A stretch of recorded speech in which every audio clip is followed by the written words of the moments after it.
Welcome back to Sleepy History, where you can drift into a snooze with your favorite history tales. My name is Rocco, and I will be your guide through the strange and curious life of Nostradamus. Let's begin.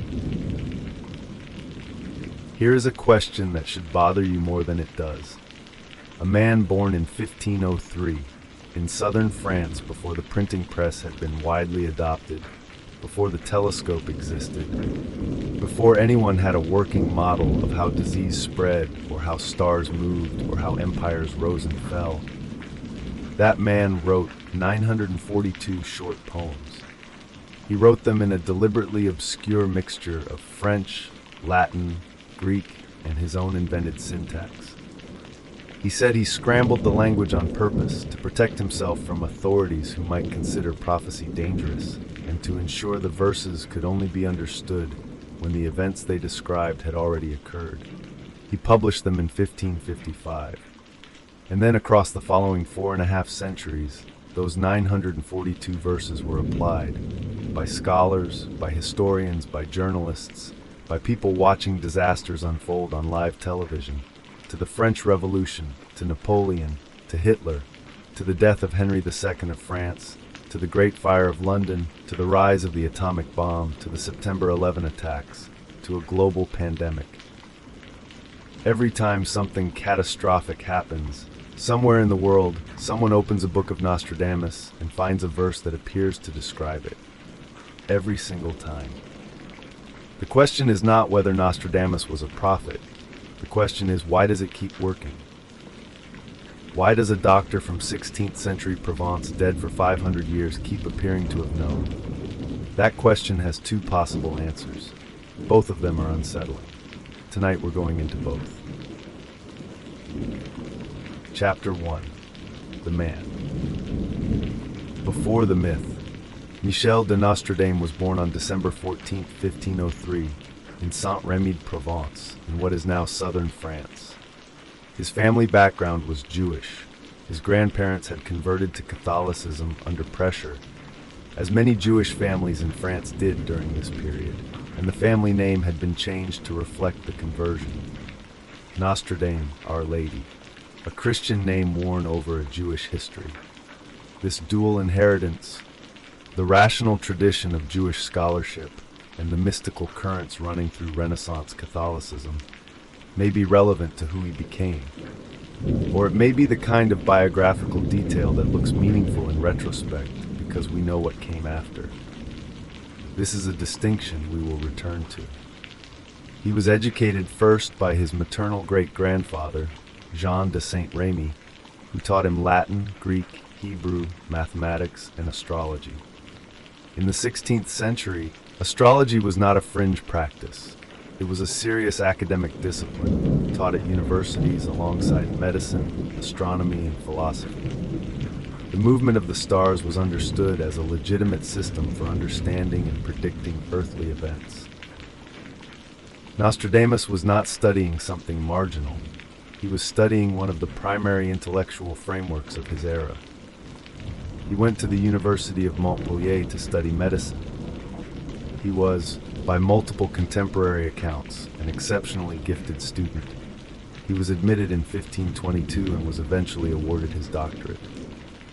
What happened next shaped everything. Chapter 2. The Plague. What he lost. In 1525, an outbreak of plague moved through southern France. Nostradamus left the university before completing his degree. Accounts suggest he was already practicing medicine in the surrounding towns, and spent the next 4 years traveling through Provence, treating plague victims. His methods were unconventional for the era.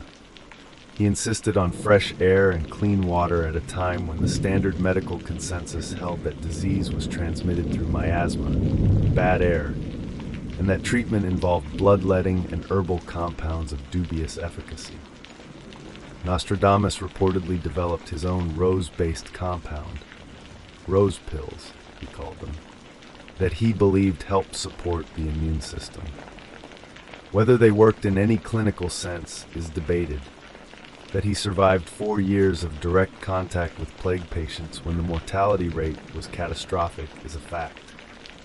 He returned to Montpellier to complete his degree, was granted his doctorate, and began building a medical practice. He married, he had children, he was, by the evidence of the years that followed, a man settling into a prosperous and respected professional life in southern France. And then the plague came back. This time it took his wife and both of his children. The historical record does not tell us in any direct way what this did to him. He did not leave a diary of his grief. He left eventually the quatrains, the 4-line verses that became the centuries. But whether the loss of his family is what broke open whatever was inside him, or whether it is simply a biographical fact that we are tempted to connect to what came after, because narrative requires causation, we do not know.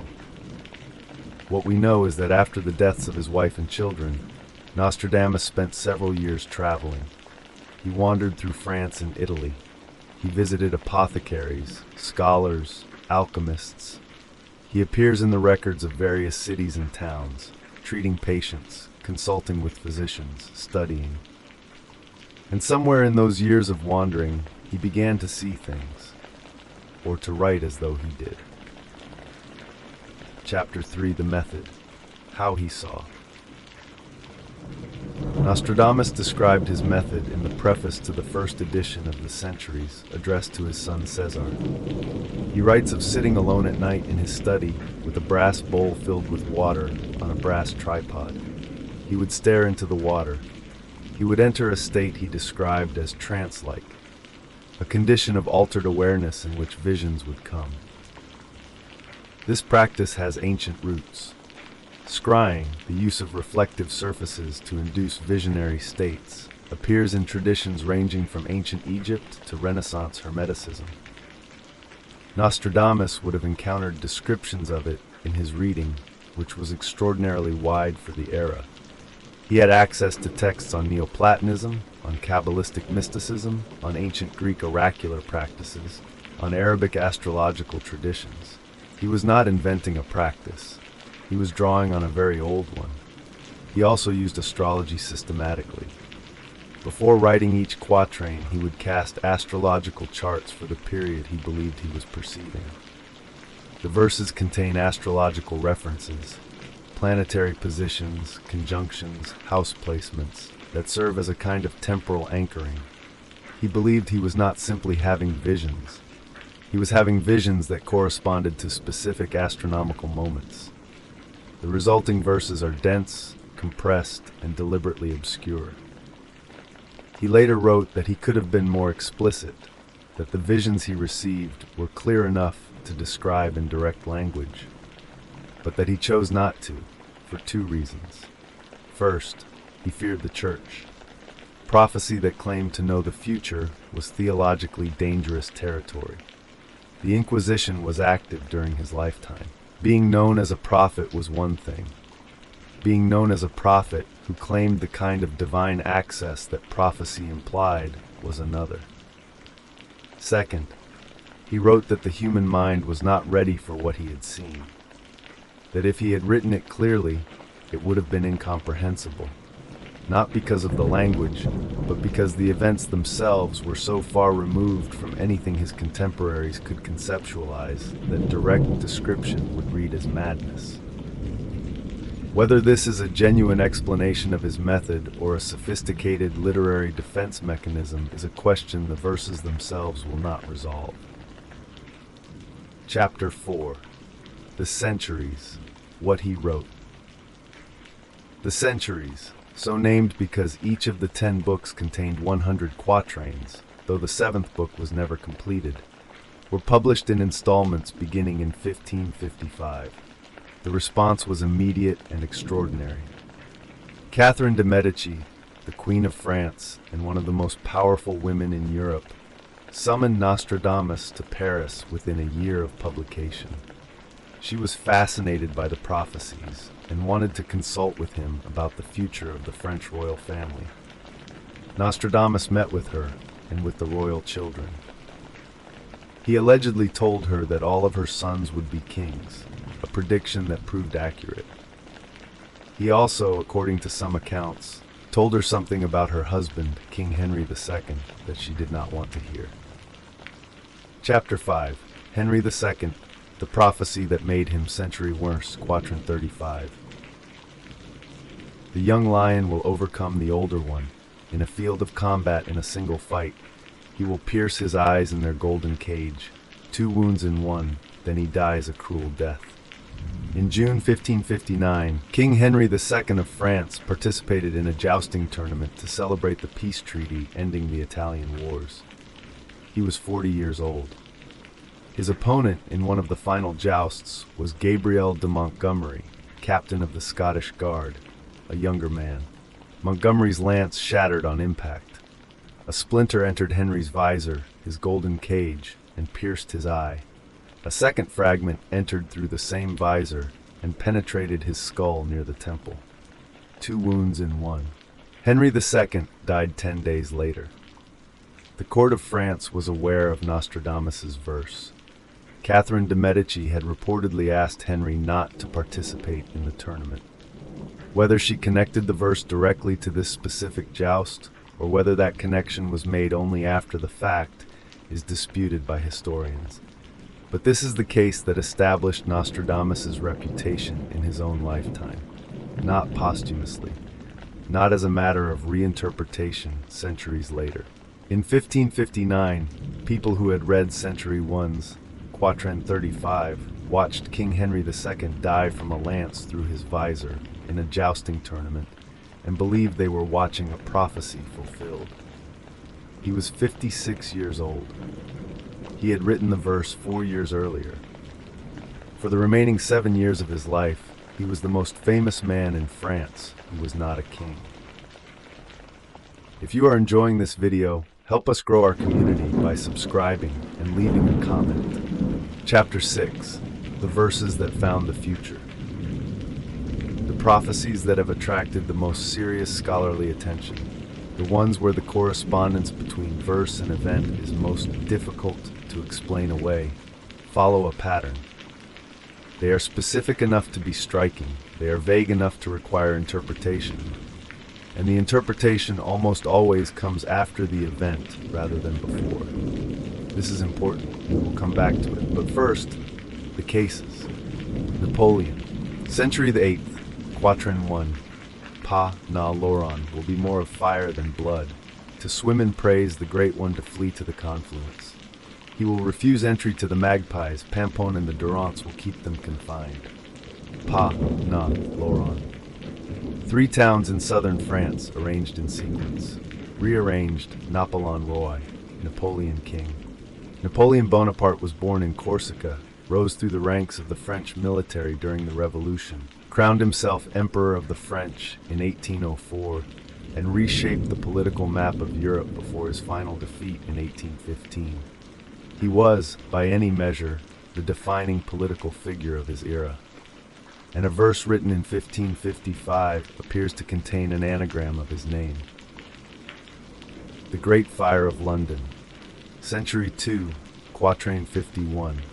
The blood of the just will commit a fault at London, burnt through lightning of 23's the 6. The ancient lady will fall from her high place. Several of the same sect will be killed.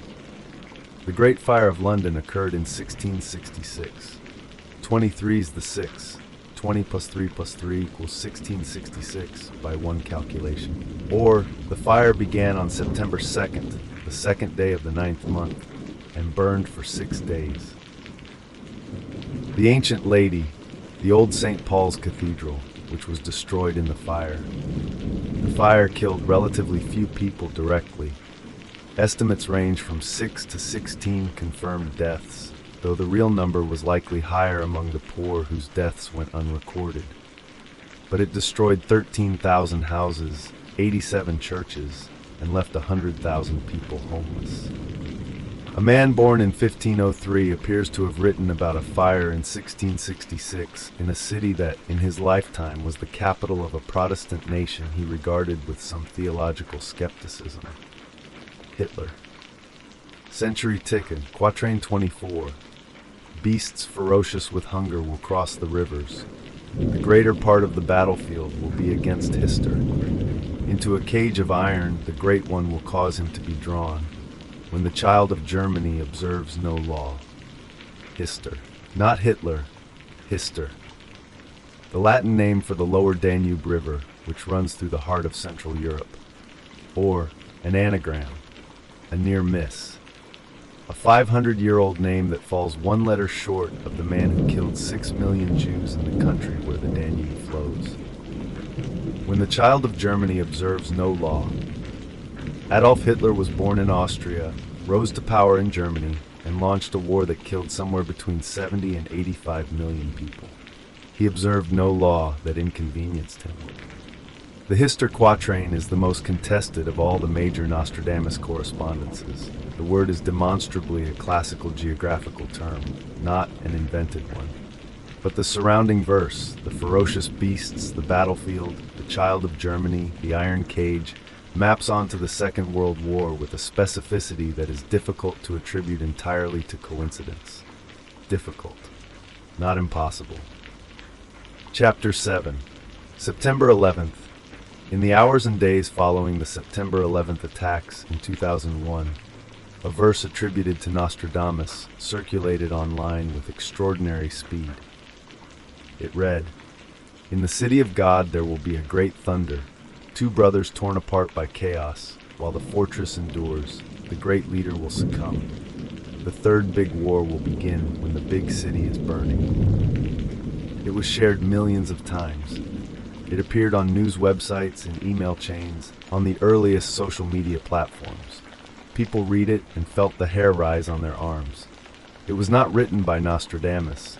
Someone wrote it after September 11 and attributed it to him. It does not appear in any edition of the Centuries. But here is what is genuinely interesting about this.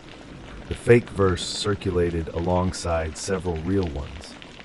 Century 6, Quatrain 97, a genuine Nostradamus verse, was shared alongside the fabricated one. 5 and 40 degrees, the sky will burn.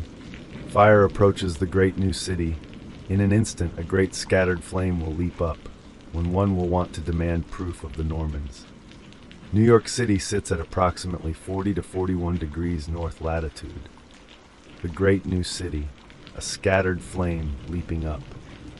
People could not always tell which verse was real and which was invented, because the invented one was written by someone who understood the Nostradamus idiom well enough to replicate it. Which tells us something important. The Nostradamus verse format is learnable.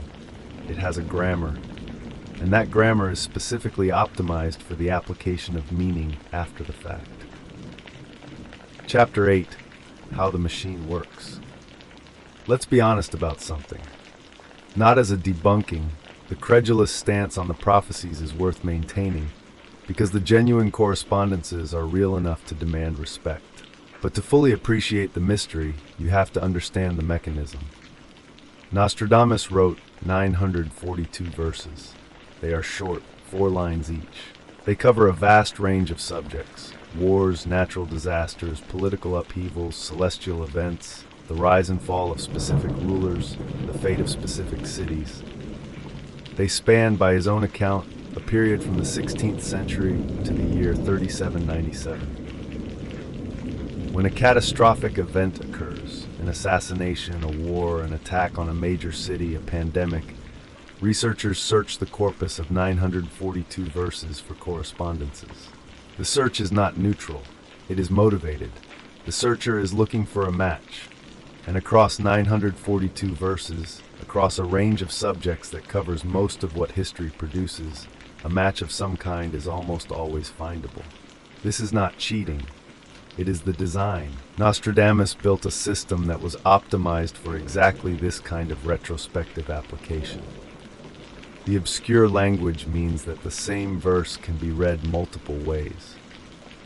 The lack of specific dates means that temporal anchoring comes from the event rather than the verse. The breadth of subjects means that almost any category of disaster has a corresponding verse somewhere in the corpus. He understood something about how meaning works that most people in 1555 did not have the framework to articulate. He understood that ambiguity at sufficient scale becomes indistinguishable from prophecy. And yet, the Henry II quatrain is specific. The golden cage, 2 wounds in one, a younger lion overcoming an older one, written 4 years before the joust that killed the king. The Henry II case does not yield easily to the mechanism argument. Neither do several others. This is what keeps the mystery alive, not the easy correspondences, the difficult ones. Chapter 9, The Final Prophecy, His Own Death. Nostradamus died on July 2, 1566. He had been suffering from gout and what contemporary accounts describe as dropsy, fluid accumulation, likely congestive heart failure, for the final years of his life. The night before he died, his secretary John de Chavigny came to say goodnight. According to Chavigny's account, Nostradamus told him, "You will not find me alive at sunrise." Chavigny returned in the morning and found him dead, lying on the floor beside his bed. He had also left written instructions for his burial. He was to be interred upright within the walls of the Collégiale Saint-Laurent in Salon de Provence. Lying flat in the earth, he had reportedly said, was a position for people who could not see what was coming. He died knowing. Or he died having arranged his final performance of knowing. From a man of his intelligence and his theatrical instincts, a man who had spent 11 years building a body of work designed to be interpreted forever, either possibility is consistent with who he was. Chapter 10, What Survives Him. The centuries have never gone out of print. In 500 years, there has not been a single decade in which the complete works of Nostradamus were unavailable to a general reader. This is an extraordinary publishing fact. Most books from 1555 exist only in archives. The centuries exist in your local bookstore. They have been translated into every major language. They have generated a secondary literature, commentary, analysis, debunking, defense, that dwarfs the original text many times over. There are entire academic careers built around the quatrains. Every generation finds in them what it needs to find. During the Cold War, the nuclear verses became central. Century 2, Quatrain 6. Near the gates and within the cities, there will be 2 scourges, the like of which was never seen. Famine within plague, people put out by steel, crying to the great immortal God for relief. During COVID-19, a verse was widely circulated describing a great pestilence coming from the east, lasting so long that the world would be overturned. Fact-checkers noted it was a misquotation. The actual verse is more ambiguous. It was shared millions of times regardless. The pattern holds. It has held for 500 years. And this is perhaps the most remarkable thing about Nostradamus. Not the specific correspondences, not the Henry II case, not the anagram of Napoleon's name. The most remarkable thing is the durability. A physician from Provence, who lost everything to the plague, who sat alone at night staring into water and wrote down what he saw, who deliberately made his writing impossible to understand until after the fact. That man has outlasted every political system, every military empire, every intellectual framework that has risen and fallen in the 5 centuries since he put down his quill. His words are still being read at every disaster. His name is still the first one searched when the world cracks open. Maybe that was the prophecy, not the specific verses, the endurance itself. Chapter 11, The Prophecies That Haven't Happened Yet. The centuries extend by Nostradamus' own chronology to the year 3797. We are currently in the early portion of his timeline. There are verses that scholars have not yet applied to any historical event, verses that sit in the corpus, unmatched, waiting for whatever they are waiting for. Century X, Quatrain 72, is perhaps the most famous of the unmatched verses. The year 1999, 7th month, from the sky will come a great king of terror, to bring back to life the great king of the Mongols, before and after Mars to reign by good luck. July 1999 passed without a king of terror descending from the sky. Researchers offered various explanations. The calendar difference between the Julian and Gregorian systems means 1999 in Nostradamus' reckoning may not correspond to 1999 in ours. Or the king of terror is metaphorical, a political figure, a weapon, a disease. Or the verse refers to an event that occurred in 1999 that we have not yet recognized as significant. Or it did not come true. That possibility also exists. And its existence, the possibility that some verses miss, that the system is imperfect, that Nostradamus was something less than omniscient, is itself interesting. Because a prophet who is always right is a god. A prophet who is usually right, who sees dimly rather than clearly, who catches the shape of what is coming without the precise detail, that is something more human and more eerie. Because that kind of seeing, partial, uncertain, expressed in language that requires the event to unlock it, is the kind of seeing that some part of every human mind recognizes. We have all had the experience of knowing something before we knew how we knew it. We have all had the dream that preceded the event. We have all stood in a moment and felt with a certainty we could not explain that we had been here before. Nostradamus wrote that down for 500 years, in a language nobody could fully read until the world caught up to it. He is buried in the Collégiale Saint-Laurent in Salon de Provence, upright within the wall, as he requested, not lying flat in the earth with everyone else. During the French Revolution, which he may or may not have foreseen, soldiers broke open his tomb. According to the account that has been passed down, one of the soldiers drank wine from his skull, believing there was power in the bones of a prophet. When they opened the tomb, they found a medallion around his neck. On the medallion was a date. The date was the date they opened the tomb. This account is not verified by historians. It may be legend. It may be the kind of story that accumulates around a man like this. The kind of story he would have understood, and perhaps anticipated, and perhaps arranged. He was that kind of man. A physician who lost everything to the plague, a widower who wandered for years through the towns of France and Italy, looking for something he could not name. A scholar who sat alone at night, staring into water, and wrote down what the water showed him, in a language scrambled enough to protect him from the Inquisition, and clear enough to be read forever. We are still reading him. At every disaster, at every turning point, at every moment when the world cracks open and people look for something that knew this was coming, they find him. Every time. Whether that means he saw the future, or whether it means he understood something about human beings that is itself a kind of prophecy, is a question the quatrains will not answer for you. They will only ask it back. I hope tonight's story is drifting you into sleep. If you enjoyed drifting this journey, consider subscribing to Sleepy History so you won't miss our next journey into the past. Now there's nothing left to do but relax. The rain will continue to fall, the thunder will gently roll in the distance, and the world can wait until morning. And I'll see you in the next chapter of history. Good night.